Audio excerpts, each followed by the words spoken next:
Assalamualaikum warahmatullahi wabarakatuh. Saya Melinda Ariska Putri dari kelompok 6B5 dengan NIM 18 10 30 11 12. Baiklah, di sini saya akan menjelaskan dari apa yang sudah saya praktekkan, yaitu asesmen subjektif dan objektif pada kardiovaskuler. Nah, di sini yang pertama kita lakukan identitas pasien, kita lakukan tanyakan identitas pasien seperti nama, kemudian umur, kemudian jenis kelamin pasien, pekerjaan pasien, hobi pasien, kemudian alamat pasien.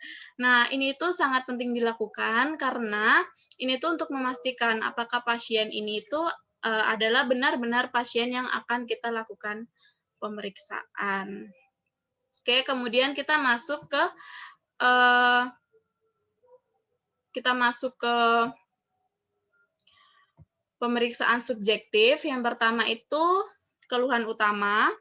Di sini kita tanyakan ke pasien, apakah pasien mengalami nyeri dada, kemudian nyeri dadanya itu sebelah mana, sebelah kanan atau kiri, kemudian nyerinya itu menjalar sampai ke tangan atau tidak.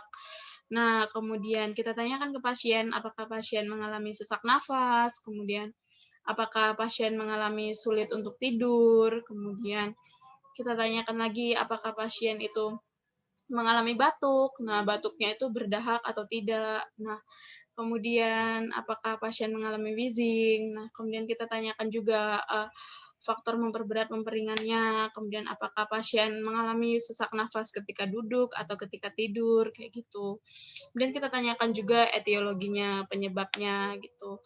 Terus kita tanyakan juga waktu terjadi nyeri itu, misal apakah ketika malam hari nyeri dada atau ketika pagi hari itu mengalami nyeri dada, seperti itu.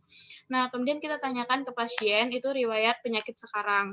Nah, ini kita tanyakan kapan gejala yang dialami pasien ini muncul. Kemudian kita masuk ke riwayat penyakit dahulu. Nah, di riwayat penyakit dahulu ini kita tanya ke pasien, apakah pasien dahulunya itu pernah mengalami gejala yang sama atau tidak. Kemudian, apakah pasien dulu juga mengalami penyakit yang berkaitan dengan gejala atau tidak, ataukah pasien dulunya mengalami hipertensi atau tidak, itu kita tanyakan ke pasien. Kemudian kita tanya juga ke pasien tentang riwayat keluarga pasien. Apakah salah satu keluarga pasien itu mempunyai gejala yang serupa, apakah mempunyai sakit yang serupa dengan pasien. Nah, selanjutnya kita tanyakan riwayat sosial dari pasien. Nah, di sini kita tanyakan kegiatan keseharian pasien, kegiatan sosialnya pasien. Oke, setelah itu kita masuk ke pemeriksaan objektif. Di sini saya lakukan vital sign dengan suhu, kemudian tekanan darah. Di sini tekanan darah itu dilakukan harus secara baik agar kita mendapatkan hasil yang benar, hasil yang maksimal. Kemudian setelah tekanan darah itu kita lakukan pemeriksaan denyut nadi disertai dengan respirasi. Di sini kita melakukan pemeriksaan selama 1 menit, dan itu harus 1 menit full, tidak boleh setengah-setengah atau 30 detik, karena nanti akan mendapatkan hasil yang tidak sesuai kalau misalkan kita bagi seperti itu. Jadi harus full 1 menit. Di sini kita menggunakan stopwatch digital. Oke, setelah melakukan vital sign, di sini kita masuk ke pemeriksaan inspeksi. Di sini pada pemeriksaan inspeksi ini bisa kita lihat bagaimana bentuk dada pasien, apakah mengalami perbedaan antara kanan dan kiri, kemudian kita bisa lihat dari apakah pasien terpasang alat saat itu atau tidak, kemudian bisa kita lihat juga apakah pasien mempunyai ictus cordis atau tidak. Tapi di ictus cordis ini mungkin ketika infeksi belum terlihat. Jadi ini dilakukan agar hasilnya baik, kita lakukan palpasi seperti itu. Nah, oke. Setelah melakukan inspeksi, kita masuk ke pemeriksaan palpasi. Oke, kita masuk ke pemeriksaan palpasi. Di pemeriksaan palpasi ini, kita mencari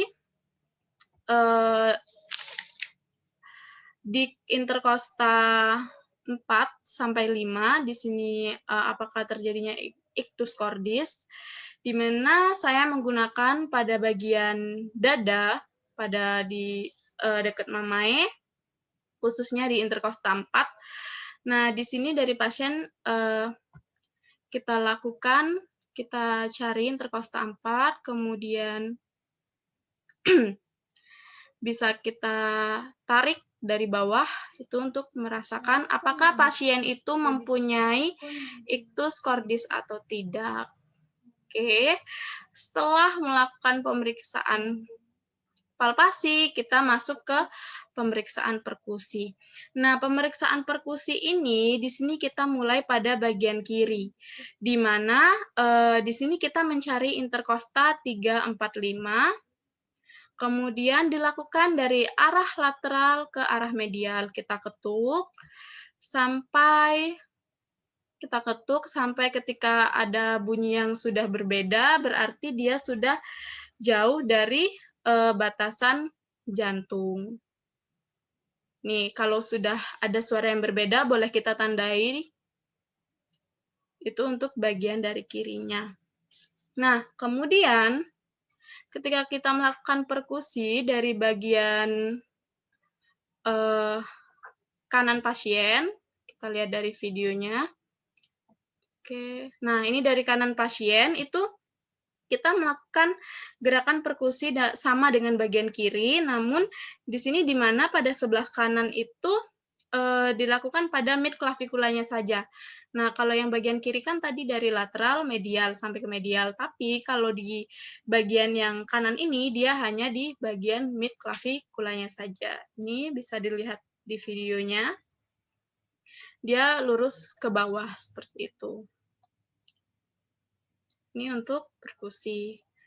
Oke, kemudian lanjut ke auskultasi. Nah, untuk auskultasi ini di mana kita menggunakan 4 titik, di mana di ICS kedua, di sini di area aortik pada parasternal kanan, kemudian di ICS 2 lagi di paratesternal kiri di area pulmonal, kemudian ICS 4 di parasternal kiri pada area tricuspidus, kemudian pada ICS 5 di sini mid klavikula kiri di area mitral. Ini untuk pemeriksaan auskultasinya. Nah, kemudian kelainan pada auskultasi jantung ini ditandai dengan penemuan suara jantung tambahan seperti galop dan murmur. Nah, kalau galop ini dia merupakan penambahan suara jantung yang umumnya diakibatkan pengisian ventrikel dengan volume banyak dan cepat.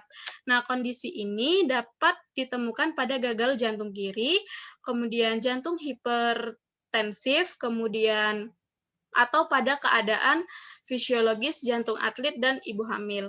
Kemudian kalau murmur, dia merupakan suara tambahan akibat turbulensi aliran darah yang dapat terjadi saat sistolik, kemudian diastolik atau kontinu. Nah, kemudian ada RUPS. Di sini RUPS pericardial friction. RUP terjadi akibat gesekan antara lapisan visceral dan parietal perikardial. Nah, suara ini itu umumnya dapat ditemukan pada keadaan perikarditis. Oke. Baiklah, itulah yang dapat saya sampaikan. Lebih dan kurangnya saya ucapkan terima kasih. Mohon maaf apabila ada kesalahan. Saya akhiri. Wassalamualaikum warahmatullahi wabarakatuh.